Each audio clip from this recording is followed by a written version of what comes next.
Godinni Jimmaa bakka hawwata turizimii hedduudha kan isheen of keessaa qabdu. Sana keessaa tokko ammoo Godaambaa magaalaa Jimmaatti argamudha. Egaan namni magaalaa Jimmaa dhufu Godaambaa kana utuu hin daawwatiin hin deebi'u. Akkam jirtu kabajamtootaaf jaallatamtoota daawwattoota keenya qophii simboo keenya har'aatiin ammoo Godaambaa magaalaa Jimmaatti argamu isin daawwachiisuuf kan jirru.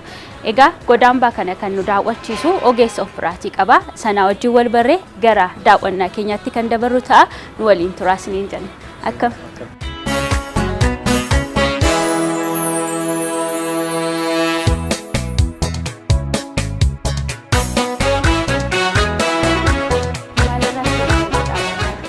Asirra jalqabna egaa akkuma beekamu Jimmaan seenaa hedduu qabdi. Seenaa bal'aa qabdi. Bara Abbaa Jifaar lammaffaa teessoo isaaniitiin kun kutaa dhadhacha yookaan mana murtii keessa kan itti fayyadamaa turan teessoo murtii isaanii kana fakkaata jechuudha. Akkuma beekamu Jimma keessa immoo mana murtii lama jira jechuudha. Mana murtii tokkoffaa mana murtii kan shari'aati jechuudha. Akaakayyuu isaanii abbaa boqaatiin kan dhaabbatu. Inni lammaffaa garuu isteet koortii yookaan immoo mana murtii mootummaati kan isaan kan kallattiidhaan kan murtii kan itti kennaa turan teessoo isaanii immoo kana fakkaata jechuudha. Kutaa dhadhacha yookaan mana murtii keessa jechuudha. Inni kun ulee murtii isaaniiti. Ulee murtii kun gara madaalaatiin kan itti ibsan madaalli kun kan isaa faramu qabu. Garuu murtii isaanii haa qabees diimokiraatawaa walqixxummaa keessatti kan itti ibsan jechuudha. Cancala miilaa kan bara sanaati. Isa bara sana yakkamtoonni bara sana kan hidhamaa turan jechuudha. Akkuma beekamu Jimma keessa albuunni sibiilaa baay'inaan ni argama jechuudha. Ittaanee kan jiru teessoo kan taajjabduu taate. Akkuma beekamu Jimma keessa ulamoota hedduu qabdi. Baay'inaan ulamootaan beekamte jechuudha. Jaarsolii biyyaas hedduu qabdi jechuudha. Kanaaf kutaa dhadhacha keessa mana murtii keessa ni affeeramu jechuudha. Teessoo isaanii immoo kana fakkaata jechuudha. Inni kun qaroomina uummata Oromoo waggoota 200 dur kan ajaa'iba kan ta'e kan itti daawwannu jechuudha. Kana keessa kan itti argachuu dandeenyu soofaa isaa ammayyaa fakkaata jechuudha. Garuu waggaa 125 dur Jimma keessa Abbaa Jifaar oomishanii kan itti fayyadamaa turan soofaa bara sanaati jechuudha. Walumaa galatti haadha mana shanaffaaf jaafaa teessoo isaanii kana fakkaatan gidduu immoo kan isaaniiti bal'aadhas guddaadha. Maaliif jennaan akkuma beekamu Abbaa Jifaar qaamaanis guddaadha. Abbii isaanii lamaa fudhan bal'inni isaanii meetira tokko ulfaatinni isaanii kiloogiraamii 150 ulfaatu maqaa afur qabu. Karaa moggaasa maqaa aadaa Oromootiin tulluudha maqaa isaanii isaa jalqaba tabba jechuudha. Abbaa Diimaa immoo araba fakkaatu garuu araba miti jechuudha. Qaccee isaanii gara maccatti gala waan ta'eef diggoodha. Abbaa Diimaadhaan moggaafameen jechuudha. Sadaffaa maqaa amantaati. Mahammad Ibn Daawud Malik Abbaa Jifaar yookaan immoo Mahammad Ibn Daawud Malik Abbaa Jifaar kan itti moggaasan jechuudha. Arfaffaa garuu addunyaan guutuu kan itti beekan maqaa moggaasa maqaa kan Abbaa Jifaar lammaffaatiin jechuudha. Baay'inaanis kan itti beekamu jechuudha. Garuu maqaa afur qaba jechuudha. Teessoo isaanii kana fakkaata. Egaa yeroo sana maashinni akka ammaa hin jiru. Maashinni ammayyaati harkumaan kan hojjetamu. Irra keessa teessoo isaanii irratti diizaayinii mul'atu garuu kan ammayyaa kan amma maashinii garaagaraan hojjetamedha kan inni fakkaatu. Baay'inaan Godaambaa kana keessa kan itti daawwachuu dandeenyu beekumsa xabbootiin jechuudha. Kan kaasti kan hin taane yookaan immoo kooppii kan hin taane jechuudha. Sammuudhaan itti fayyadamuudhaan oomishanii waa itti fayyadamuudhaan baay'inaan beekamu. Baay'inaan akkuma beekamu Jimma keessa jaarraa 19ffaa keessa bara warqeeti jechuudha. Abbaa Jifaar lammaffaa bara Abbaa Jifaar lammaffaa keessa jechuudha. Akkuma beekamu Jimma hojii mukaan sibiilaan huccuudhaan akkasumas gogaadhaan supheedhaan beekamte jechuudha. Baay'inaan akka beekamu kan godhan immoo Abbaa Jifaar lammaffaati. Waan ta'eef baay'inaan garuu namoota harkaan bocuudhaan kan itti oomishaa turan. Ilaalaa deemna waan ta'eef hambaan hedduu jiru waan ta'eef jechuudha. Gara kanatti naaduuf walitti dhiyeenya qaba jechuudha. Baay'inaan boca muka tokko bocuudhaan kan itti qopheessan jechuudha. Bara san muka tokko bocuudhaan kan itti qopheessan kana fakkaata. Waddees, maaddis, teessoo hirkoos bara sana kan itti oomishaa turan as keessa argachuu dandeenya jechuudha. Maaddii kun akkuma beekamu naannoo isaa gara meetira 4 seentimeetira 98 gidduu isaa immoo meetira 1 seentimeetira 60 lafaa kaasee seentimeetira 50 jechuudha. Kan irratti egaa Abbaa Jifaar lammaffaa nyaata aadaa Jimmaa 20 hanga 38 kan irratti dhiyaataa ture jechuudha. Isaaniif ministeerota qabu. Akkuma beekamu kan jennu nu qoroodha. Naannoo Jimma keessa qoroo 60 beekamte Jimma wal ta'anii kan itti nyaataa turan maaddii isaanii kana fakkaata jechuudha. Dabalataan bocoowwan adda addaa asirratti ilaaluu dandeenya jechuudha. Fakkeenyaaf bokkuu qaba jechuudha. Teessoon baay'ina kan itti ilaalaa jiru maaliif sirna gadaa wajjin hidhataadha waan ta'eef jechuudha. Kanaaf asirrattis boca itti fayyadamuudhaan aadaa safuu uummata Oromoo kan beeksisuu kan danda'u bara sana qopheessanii kan itti fayyadamaa turan seenaan ibsa jechuudha. Jimma immoo dabalataan muka hojjechuu qofa osoo hin ta'in hojjetaniis akka kennaadhaaf fakkeenyaaf as inni kiyaatee erganii turan jechuudha bara jaarraa 19ffaa keessa jechuudha. Erga bara san kophee banjaa fi teessoo rukuu erganiif jechuudha. Erga erganii booda garuu Atse Minilik gammadanii xalayaa deebisanii barreessan jechuudha. Xalayaan sun Amaariffaa waan ta'eef isiniif dubbisa maal jedha sun ሞአንበሳ ዘመነ ነገደ ይሁዳ ጀን ሱይም እግዚአብሔር ንጉሠ ነገሥት ኢትዮጵያ ድረስ ከአባ ጅፋር እንደምን ከርማል ጀን እግዚአብሔር ከዘመን ዘመን ያሻግራል። እነዛ ይላክልን ጥልፍ ስራ ጋቢ ወንበር ደርሶኛል ጀን የወንበሩን ስራቸው እጅጉን ተደነቅኩ።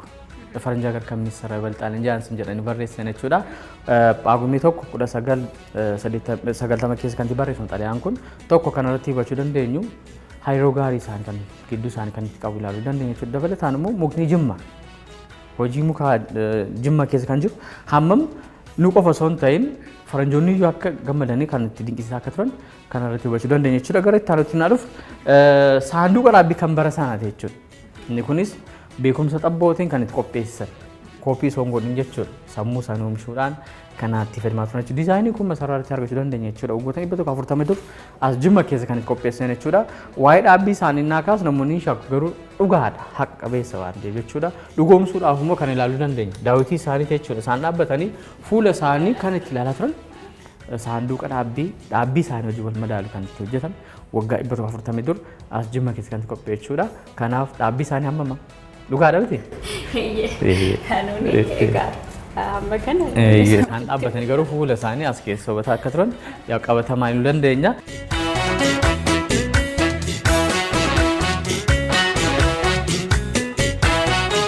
Qaroomni barasaa kan qopheessan harka itti fayyadamuudhaan jaaloo uffannaa aadaati.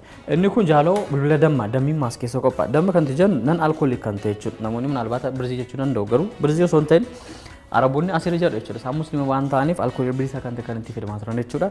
Gagaa isaati. Waggaa 200 jechuudha. Inni kun kan abbaa isaaniiti. Kan abbaa gomol jechuudha. Waggaa 200 kan lakkoofsise leetira 120 qabachuu kan danda'u jaaloo bulbula dammaa kan bara sanaati jechuudha. Inni kun keessummaa simachuudhaaf kan itti fayyadamaa turan teessoo simannaa keessummaadhaaf kan itti fayyadamaa turan kana fakkaata jechuudha. Biyya keessas biyya alaas naa dhufan taa'anii kan itti simatan kana fakkaata. Fakkeenyaaf akka seenaa Jimmaatti Jimmaan kan daawwatan Alexander Blatovich lammii Ruusiyaa Jimma daawwateera jechuudha. 1892 keessa Leopold Traversi lammii Xaaliyaan, Henry Darley lammii Ingiliiz, Beekii ammas kan Xaaliyaan lammiiwwan Jarman baay'inaan Jimma daawwatan ni jaallatu waan ta'eef naannoo Jimma jechuudha. Kanaaf yeroo dhufan taa'anii kan itti simataa turan teessoo keessummaa kan itti simatamu kana fakkaata jechuudha. Inni kun faanii bara sanaatti qilleensa kennuudhaaf yeroo ho'ina jechuudha. Faachooti isa kan itti baraaru kana fakkaata jechuudha.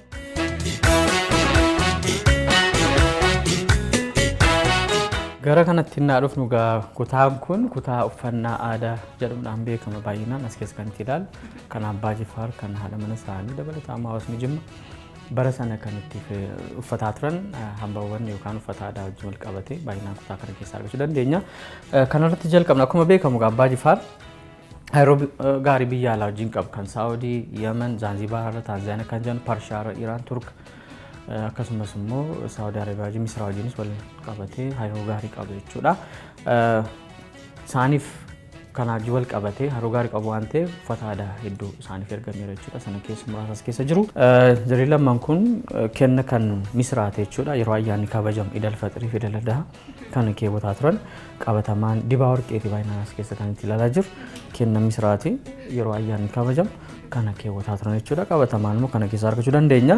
Wandaboo kan warra shanaffaati kan sanyii minjoo irra fuudhanis politikaal meerii yookaan immoo karaa siyaasaa kan itti fuudhan qaccee isaanis minjoodha yookaan immoo mootii kafaa isaan dhumaa Taatoo Gaafa Sharrichoo qaccee isaanii fuudhan Abbaa Jifaar jechuudha.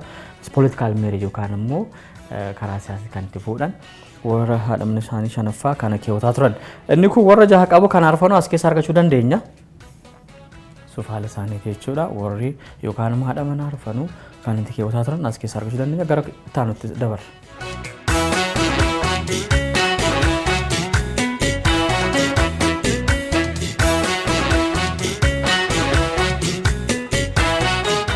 Gara kanatti naa dhufnu waa'ee uffata aadaa Jimmaa wajjin wal qabatee hedduu qabna waan ta'eef ilaaluu dandeenya. Jaaraawwan hedduu dur Jimma amma Habashaaqam jenne kan itti dubban gara kaabaatti kan itti dubbatamu kan keenya akka ta'e qabatamaan argachuu dandeenya jechuudha. Maaliif jennaan hojichi qofa osoo hin ta'in naannoo Jimma keessa gumaachi taasisaniiru jechuudha. Fakkeenyaaf amma Xooxxoo Maariyaam bara Atse Minilik lammaffaa namoota muraasa abbaa jifaar erganii naaniyyi uffata aadaa kan tolchan kan hojjetan erganii turan jechuudha. Fanxunnaa uumamu garuu jarri sun deebi'anii dhufan akka koovidii ture jechuudha bara sana jechuudha. Erga turtiiwwan joota muraasa booda garuu xaayituu buxul warra Minilik abbaa jifaar ergan xalayaan sun maal jedha Oromoo Amaariffaa waan ta'eef ni kan dubbisa xaa jedha.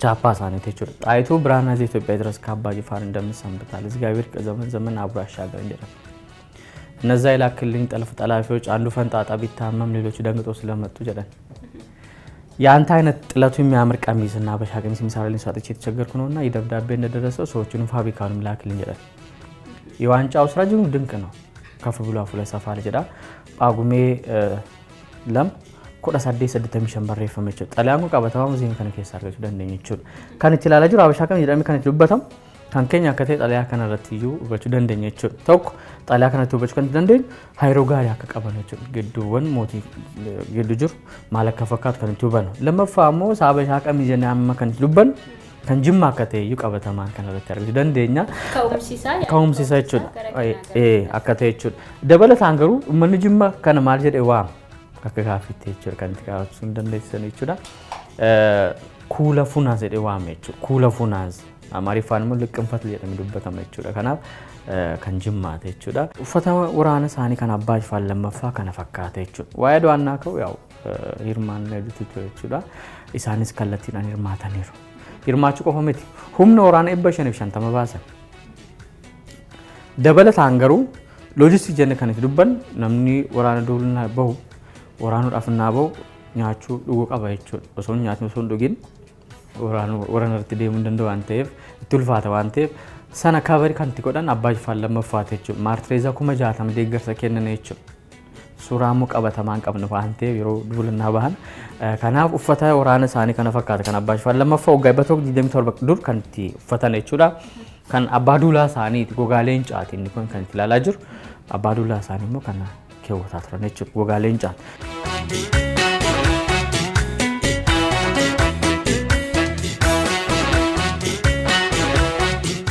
ጋራ ከናት እናዱፍኑ ሃምባ ቃሊ ከንተ ይችላል ከንበረሰናቲ ያው ስሬንኩን ስሬኬናቲ ስሬ ዛንዚባር ሀረ ታንዛኒያ ከንጀሮ ይችላል ከንትሪፌ ባተሜ ድፌ ይችላል ከነርጌስ ሞቲ ዛንዚባር በረሰን ሱልጣን በርጋሽ ቢን ሰኢድ አልቡሳሲ ጀደመ ይችላል ኦማኒ ዳም ቡላቱርቴ ዛንዚባር ወጎተን በለማብጀ ይችላል አባጅ ፋሪሞ ሃይርጓሪ ቢየሰናው ጂንቃ ሰንደላጅ ወልቀበቴ ይችላል ከራምንታትን ወልቀበቴ ካበጃፍ ኢሳኒ ከነት ይርገም ባተሜ ጆተን ሰዲፍ ገረጅማቲ ቆደ ሰገል ዱዋ ቶርባ ከንቲ ቀቀበች እርገዱ ፈገሩ አባጅ ፋርጪ ሲቻፈን ተጃጅለ ማለት ጀና ሆጃ ሳኖ ጂንም መዳሉ አንቴ ከናፍታም ሳፍ ቆፈት ፈርማትረን ዴብሰኒ ጠላ በረሰኒ ፍረን ሱልጣን በርጋሽ ቢን ሰኢድ አልቡሳሲ ስሬና ፍርጊቲና ቀቀቤር ጋሩ ጪቻፉን ታይን ታይም ሳፍና ሀፍቴ ደኒ በረሰኒ ደማ ገረኩታ ታኑት ሰኔሙ ሃምባውን ዱጅሩ አንቴ ወጂንዳው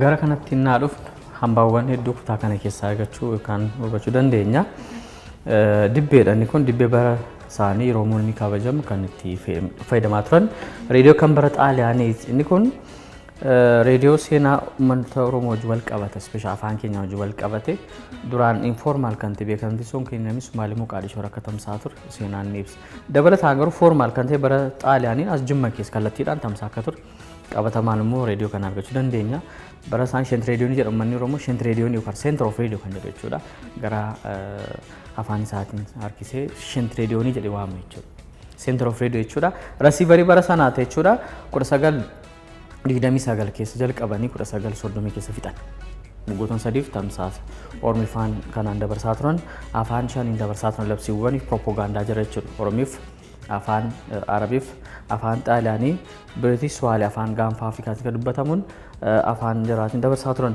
ደበለት አንገሩ ጉማቹ ተኳንቲታሲስ ኦሮሚፈታኔ ዋይ ቡና ኬኝ ይችላል ቡና ሚያዋሊሙ አዱኛት ከን ቢሂሰን በረጣለን ለመፋ ሬዲዮ ካናን ይችላል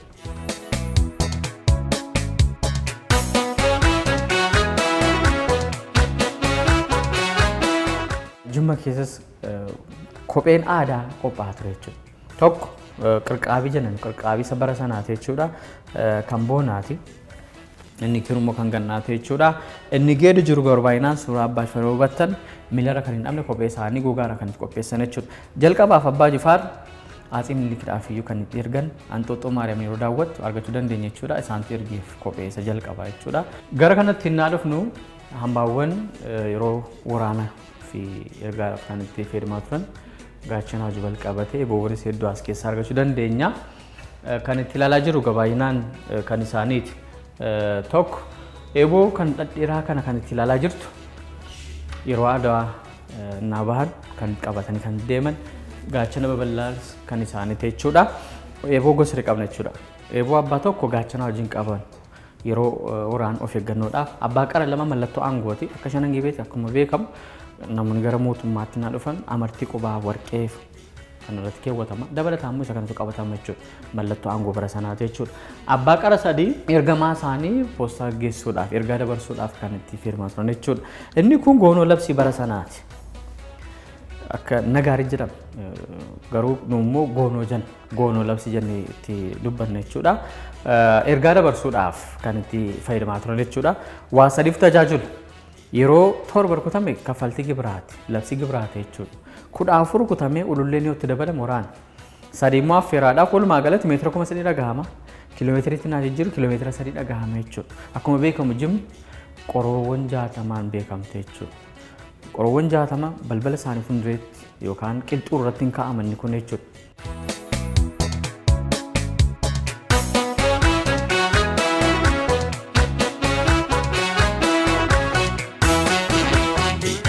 Gara kanatti naa dhufnu gaa kutaan kun baay'inaan kutaa haftee bineensotaati akkuma daawwanne parsantaa 75 godina hambaa magaalaa Jimmaa keessatti argamu hambaa nam-tolcheedha. Hambaa uumaadhaan immoo baay'inaan hin beekamne Jimma bosona qabdi waan ta'eef baay'inaan erga ajjeefamanii booda amma adamni seera ni eeyyamamu dhaabbateera. Duraan garuu aadaadhas waan ta'eef itti fayyadamaa akka turan qabatamaan hin beekama. Erga du'anii booda goganii gara godina hambaatti kan seenan jawween jira, nyaachi jira, wakkalleen jira, gaafa gafarsa, gadaamsa, mataa jaljeessaa, mataa qamalee, ilkaan leencaa, mataa arbaa, luka arbaa, mo'aa arbaa yookaan tafa isaati qeerransi ijaaf arraba isaa qofa jijjiirame. Kanaaf garuu uumaadhaan argachuu dandeenya bakka buusne jechuudha. Gara kanatti naa dhufnu ilka arbaati. Namoonni arba maaliif ajjeesu sababa kana argachuudhaaf jechuudha. Kan itti ajjeefamu arbii sana fakkaata. Arbii sana guddaa sana jechuudha kan itti ajjeesamu kan argachuudhaaf jechuudha. Inni kun haa'oo sa'aatii kanaan nyaata arbii. Diiroo qeerransaa isa iyyaa jennu jechuudha. Gogaa leencaa kan dhaltu warabboo, qorkee, reedidaa, ambaaraaliif bosonuudha. Hamma naannoo Jimma keessa bosona hedduu qabna. Garuu paarkiin qaba.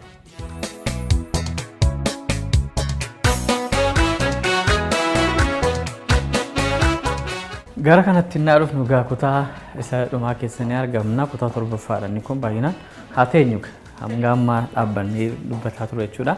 Teenyee immoo dubbanna maaliif jennaan siiniinis rogoonni asumatti jira waan ta'eef baay'inaan egaa inni kun dhiyeenya qopheessan waggaa 11 ta'eera jechuudha. Adda kan taasisumaa inni dhaabbii abbaa jifaarii 210 kanaan dalgasaa jechuudha. Bal'ina isaanii meetira 1. Diizaayinii masaraa isaanii shiinii 429 qabachuu danda'a. Yeroo foormi magaalota 2004 Adaamaatti na gaggeeffamu achi deemeera jechuudha. Hawaasaa deemeera, Maqalee, Gondar fa'i, Bahar Daar fa'i.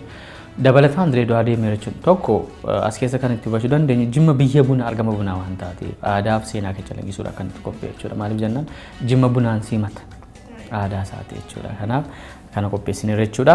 Dabalataan jabanaan leetira 33 kiiloo daakuu 5 fudhachuu kan danda'u barkumeetti 2002 keessatti jechuudha kan itti qopheessu jechuudha.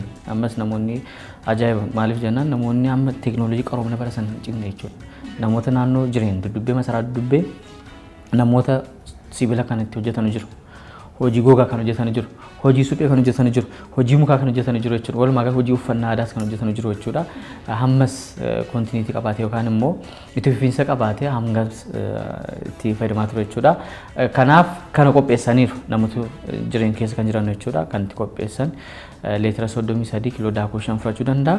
Jimma biyya bunaa argamu waan taateef aadaa fi seenaa keessa laggisuudhaaf uummata kanaan simanna waan ta'eef kan qopheessine jechuudha. Har'aaf daawwannaa keessa kana fakkaata. Atis buna danfistee sanaan kan nagaggeessitee jirtu galatoomii siin jenna. Egaan kabajamtoota daawwattoota keenya qophii simbootiin godaambaa magaalaa Jimmaatti argamu kan isin daawwachiisaa turre kana fakkaata ture. Irra jireessaan egaa masaraan mootii Abbaa Jifaar lammaffaa haaromsarra waan jiruu fi meeshaalee isaan kanaan duratti dhimma bahaa turan hambaalee gama sanaan jiru irra jireessaan godaambaan kun qabateetu kan inni jiru jechuudha. Keessumattuu qaroomina durii kan nutti agarsiisan waa hedduu arginee jirra. Gama dippiloomaasiitiin yookaan hariiroo isaan biyyoota ollaa waliin qaban maal fakkaataa kan jedhuu fi itti fayyadama meeshaalee wajjin wal qabatee bara durii maal fakkaataa kan jedhu irra jireessaan isin daawwachiisnee jirra. Waan waliin turtaniif hedduu galatoomaa siin jenna. Atillee hedduu galatoomii.